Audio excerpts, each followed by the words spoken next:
ان کے جانے کے بعد ام المومنین عائشہ رضی اللہ تعالیٰ عنہ نے پوچھا کہ ابو بکر رضی اللہ تعالیٰ عنہ آئے لیکن آپ اسی حالت میں رہے، عمر رضی اللہ تعالیٰ عنہ آئے پھر بھی آپ اسی حالت میں رہے، لیکن جب عثمان رضی اللہ تعالیٰ عنہ آئے تو آپ بیٹھ گئے اور اپنے کپڑوں کو آپ نے درست کر لیا۔ تو رسول اکرم صلی اللہ علیہ وسلم نے فرمایا کہ الا استحیی من رجل تستحیی منہ الملائکہ، کیا میں اس آدمی سے، اس شخص سے حیا نہ کروں جس سے فرشتے حیا کرتے ہیں۔ لہذا حیا یہ عثمان رضی اللہ تعالیٰ عنہ کی بلند ترین صفت ہے۔ حیا کے معنوں میں بہت وسعت پائی جاتی ہے، یہاں جو جس معنی میں وہ استعمال ہے وہ کمال ستر کے معنی میں ہے، یعنی ستر کے سلسلے میں بہت زیادہ خیال رکھنا، ستر کا بہت زیادہ خیال رکھنا، یہ اس معنی میں یہاں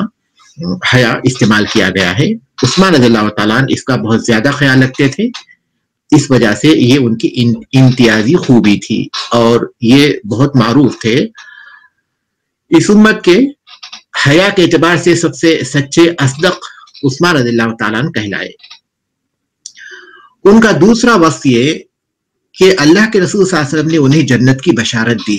وہ عشرہ مبشرہ میں شامل ہیں، ان 10 صحابہ میں جن کو اللہ کے رسول صلی اللہ علیہ وسلم نے جنت کی بشارت دی، اور ان لوگوں میں شامل ہیں کہ اللہ کے رسول صلی اللہ علیہ وسلم جب انتقال کیے تو ان سے راضی تھے۔ یہ 10 صحابہ جنہیں اللہ کے رسول صلی اللہ علیہ وسلم نے ایک ساتھ جنت کی بشارت دی، یہ عشرہ مبشرہ کہلاتے ہیں۔ عشرہ مبشرہ وہ 10 صحابی جن کو جنت کی بشارت دی گئی، ان میں ابو بکر رضی اللہ تعالیٰ عنہ، عمر بن خطاب رضی اللہ تعالیٰ عنہ، عثمان بن عفان رضی اللہ تعالیٰ عنہ، علی بن ابی طالب رضی اللہ تعالیٰ عنہ، طلحہ بن عبید اللہ رضی اللہ تعالیٰ عنہ، زبیر بن عوام رضی اللہ تعالیٰ عنہ، عبد الرحمن بن عوف رضی اللہ تعالیٰ عنہ، سعد بن ابی وقاص رضی اللہ تعالیٰ عنہ اور سعید بن زید رضی اللہ تعالیٰ عنہ۔ یہ 10 صحابہ ہیں جن کو عشرہ مبشرہ کہتے ہیں، اور یہ عثمان رضی اللہ تعالیٰ عنہ عشرہ مبشرہ میں شامل ہیں، اور پھر ان 6 افراد میں بھی شامل ہیں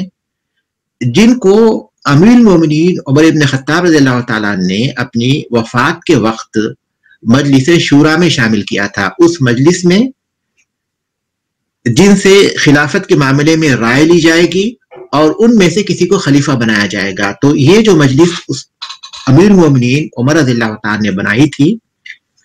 جنہیں مجلس شورا کہا جاتا ہے، ان میں یہ شامل تھے۔ 6 افراد اس میں شامل تھے جن کا ذکر آگے آئے گا، ان 6 افراد کا۔ تو اس میں عثمان رضی اللہ تعالیٰ عنہ ہیں، علی رضی اللہ تعالیٰ عنہ ہیں، عبد الرحمن بن عوف رضی اللہ تعالیٰ عنہ ہیں، طلحہ بن عبید اللہ رضی اللہ تعالیٰ عنہ، زبیر بن عوام رضی اللہ تعالیٰ عنہ اور عبد الرحمن بن عوف رضی اللہ تعالیٰ عنہ۔ سعد بن وقاص رضی اللہ تعالیٰ عنہ کا نام شاید چھوٹ گیا۔ تو یہ 6 افراد ہیں، ان 6 افراد کو اہل الشورا کہا جاتا ہے، اور خلافت خلیفہ انہی میں سے بنائے جائیں، ان کی تاکید کی تھی، ان کی اس بات کی وصیت کی تھی عمر بن خطاب رضی اللہ تعالیٰ عنہ نے۔ اور رسول اکرم صلی اللہ علیہ وسلم نے جس طرح جنت کی بشارت دی، اس کا ذکر ایک حدیث میں آتا ہے جو ابو موسیٰ اشعری رضی اللہ تعالیٰ عنہ سے ہے کہ اللہ کے رسول صلی اللہ علیہ وسلم کے ساتھ، ابو موسیٰ اشعری رضی اللہ عنہ بیان کرتے ہیں کہ میں اللہ کے رسول صلی اللہ علیہ وسلم کے ساتھ مدینے کے ایک باغ میں تھا، ایک آدمی اس باغ میں پہنچے، ان کے لیے میں نے دروازہ کھولا، انہوں نے اجازت طلب کی، اللہ کے رسول صلی اللہ علیہ وسلم نے کہا کہ تم دروازہ کھولو اور انہیں جنت کی بشارت دو۔ میں نے دروازہ کھولا تو دروازے پر ابو بکر رضی اللہ تعالیٰ عنہ تھے، میں نے انہیں بشارت دی تو انہوں نے اللہ تعالیٰ کی تعریف بیان کی۔ اس کے بعد دوسرے صحابی آئے، انہوں نے اجازت طلب کی، رسول اکرم صلی اللہ علیہ وسلم نے کہا کہ دروازہ کھولو اور انہیں جنت کی بشارت دو، تو میں نے دروازہ کھولا تو دیکھا تو عمر رضی اللہ تعالیٰ عنہ تھے، میں نے انہیں رسول اکرم صلی اللہ علیہ وسلم کے اس بات کی خبر دی تو انہوں نے اللہ کی تعریف کی۔ پھر تیسرے صحابی آئے، اجازت طلب کی، رسول اکرم صلی اللہ علیہ وسلم نے فرمایا کہ وہ دروازہ کھولو اور انہیں جنت کی بشارت دو اس مصیبت اور اس آزمائش کے بدلے میں جو انہیں پہنچے گی۔ میں نے دروازہ کھولا تو عثمان بن عفان رضی اللہ تعالیٰ عنہ تھے، میں نے اللہ کے رسول صلی اللہ علیہ وسلم کی بات کی، انہوں نے خبر دی تو انہوں نے اللہ تعالیٰ کی تعریف کی، اس کے بعد کہا کہ اللہ المستعان، اللہ تعالیٰ مددگار ہے۔ عثمان رضی اللہ تعالیٰ کے فضائل میں، فضیلتوں میں تیسری چیز یہ ہے کہ اللہ کے رسول صلی اللہ علیہ وسلم نے ان کے بارے میں یہ خبر دی کہ انہیں شہادت کی وفات حاصل ہوگی، شہادت کی موت حاصل ہوگی۔ رسول اکرم صلی اللہ علیہ وسلم نے ان کے شہید ہونے کی خبر دی تھی۔ جیسا کہ حدیث میں آتا ہے، انس بن مالک رضی اللہ عنہ روایت کرتے ہیں کہ اللہ کے رسول صلی اللہ علیہ وسلم ایک مرتبہ احد پہاڑ پر چڑھے، آپ کے ساتھ ابو بکر، عمر اور عثمان رضی اللہ تعالیٰ عنہ تھے۔ وہ ہلنے لگا تو آپ نے کہا کہ اسکن احد فلیس علیک الا نبی و صدیق و شہیدان۔ رسول اکرم صلی اللہ علیہ وسلم نے کہا کہ اے احد، ٹھہر جاؤ، خاموش ہو جاؤ، پرسکون ہو جاؤ، تم پر ایک نبی، ایک صدیق اور 2 شہید ہیں۔ نبی تو محمد صلی اللہ علیہ وسلم ہے، صدیق تو ابو بکر رضی اللہ تعالیٰ عنہ ہیں، اور 2 شہید عمر اور عثمان رضی اللہ تعالیٰ عنہما ہیں۔ تو اللہ کے رسول صلی اللہ علیہ وسلم نے ان کے بارے میں یہ خبر دی کہ وہ شہید ہوں گے، اور یہ ان کی ایک خصوصیت ہے، ان کی فضیلتوں میں شامل ہے۔ اور چوتھی بات ان کی فضیلت کے سلسلے میں یہ ہے کہ اللہ کے رسول صلی اللہ علیہ وسلم کی 2 بیٹیوں رقیہ اور ام کلثوم رضی اللہ تعالیٰ عنہما کا نکاح یکے بعد دیگرے عثمان رضی اللہ تعالیٰ عنہ کے ساتھ ہوا تھا، اور یہ خصوصیت ان سے پہلے کسی شخص کو حاصل نہیں ہوئی، آدم علیہ السلام سے لے کر محمد صلی اللہ علیہ وسلم تک، بلکہ کیونکہ آپ کے بعد کوئی نبی نہیں آئے گا تو اس لیے ہم کہتے ہیں کہ قیامت تک یہ خصوصیت کسی کو حاصل نہیں ہوئی کہ کسی کی زوجیت میں کسی نبی کی 2 لڑکیاں آئی ہوں ایک عبادتی کرے۔ یہ خصوصیت عثمان رضی اللہ تعالیٰ عنہ کو حاصل ہوئی۔ پہلے ان کا نکاح رقیہ رضی اللہ تعالیٰ عنہ سے ہوا۔ مکے میں رقیہ رضی اللہ تعالیٰ عنہ کا نکاح عتبہ بن ابو لہب سے ہو چکا تھا، اور ام کلثوم رضی اللہ تعالیٰ عنہ کا نکاح عتیبہ ابن ابو لہب سے ہوا تھا۔ اور جب سورۃ اللہب نازل ہوئی، تبت یدا ابی لہب وتب، تو ام جمیل بنت حرب نے، جو ابو لہب کی بیوی تھی، اس نے اپنے بیٹوں کو حکم دیا کہ وہ اللہ کے رسول صلی اللہ علیہ وسلم کی بیٹیوں کو طلاق دے دیں، تو انہوں نے طلاق دی، اور اللہ کا فضل ہے کہ ابھی رخصتی نہیں ہوئی تھی۔ تو اس کے بعد عثمان رضی اللہ تعالیٰ عنہ نے جب رقیہ رضی اللہ تعالیٰ عنہ کے لیے نکاح کا پیغام بھیجا تو اللہ کے رسول صلی اللہ علیہ وسلم نے اسے قبول کر لیا، اور رقیہ رضی اللہ تعالیٰ عنہ کا نکاح عثمان رضی اللہ تعالیٰ عنہ سے کر دیا۔ اور اس کے بعد جب رقیہ رضی اللہ تعالیٰ عنہ کی وفات ہو گئی ایک بیماری کی وجہ سے غزوہ بدر کے موقع پر، تو اللہ کے رسول صلی اللہ علیہ وسلم نے اپنی دوسری بیٹی ام کلثوم رضی اللہ تعالیٰ عنہ کا نکاح عثمان رضی اللہ تعالیٰ عنہ سے کیا۔ اس طرح عثمان رضی اللہ تعالیٰ عنہ کے نکاح میں رسول اکرم صلی اللہ علیہ وسلم کی 2 بیٹیاں ایک بعد دیگرے جمع ہوئی تھیں۔ جیسا کہ امیر المومنین علی بن ابی طالب رضی اللہ تعالیٰ عنہ سے پوچھا گیا کہ ذو النورین کون ہیں، تو انہوں نے جواب دیا کہ وہ عثمان رضی اللہ تعالیٰ عنہ کے بارے میں انہوں نے کہا کہ وہ ایسے شخص ہے عثمان رضی اللہ تعالیٰ عنہ جو ملأ اعلیٰ میں آسمانوں پر ذو النورین کے لقب سے پکارے جاتے ہیں۔ وہ اللہ کے رسول صلی اللہ علیہ وسلم کے داماد تھے، اور 2 بیٹیاں ان کے نکاح میں آئی تھیں، اور اللہ کے رسول صلی اللہ علیہ وسلم نے جنت میں ایک گھر کی انہیں ضمانت دی ہے۔ یہ علی رضی اللہ تعالیٰ عنہ کا قول ہے عثمان رضی اللہ تعالیٰ عنہ کے بارے میں۔ اور ان کو ذو النورین کیوں کہا جاتا ہے، تو اس کے بارے میں بہت معروف ہے، کیونکہ اسی شخص کی زوجیت میں نبی کی 2 بیٹیاں شامل نہیں ہوئی تھیں سوائے ان کے، تو ان کی زوجیت میں رسول اکرم صلی اللہ علیہ وسلم کی 2 بیٹیاں شامل ہوئی تھیں، تو اس لیے انہیں ذو النورین کہا جاتا ہے۔ یہی قول مشہور ہے، اگرچہ کہ ایک قول یہ بھی ہے کہ عثمان رضی اللہ تعالیٰ عنہ قیام اللیل میں قرآن مجید کی کثرت سے تلاوت کرتے تھے، تو قیام اللیل ایک نور ہے، قرآن ایک نور ہے، تو اس کی وجہ سے انہیں ذو النورین کہا جاتا ہے۔ لیکن معروف قول یہی ہے کہ اللہ کے رسول صلی اللہ علیہ وسلم کی 2 بیٹیاں ان کی زوجیت میں جمع ہو گئی تھیں۔ سن 9 ہجری میں جب ام کلثوم رضی اللہ تعالیٰ عنہ کی وفات ہو گئی تو اللہ کے رسول صلی اللہ علیہ وسلم نے کہا تھا کہ اگر میری کوئی تیسری بیٹی ہوتی تو میں اسے بھی عثمان رضی اللہ تعالیٰ عنہ کے نکاح میں دے دیتا۔ عثمان رضی اللہ تعالیٰ عنہ کی فضیلت کے جو اسباب یہاں لکھے ہوئے ہیں کتاب میں، ان میں 5واں سبب یہ کہ اللہ کے رسول صلی اللہ علیہ وسلم کے ساتھ وہ اپنے نفس کے ساتھ جہاد میں شریک رہے، نفس کے ساتھ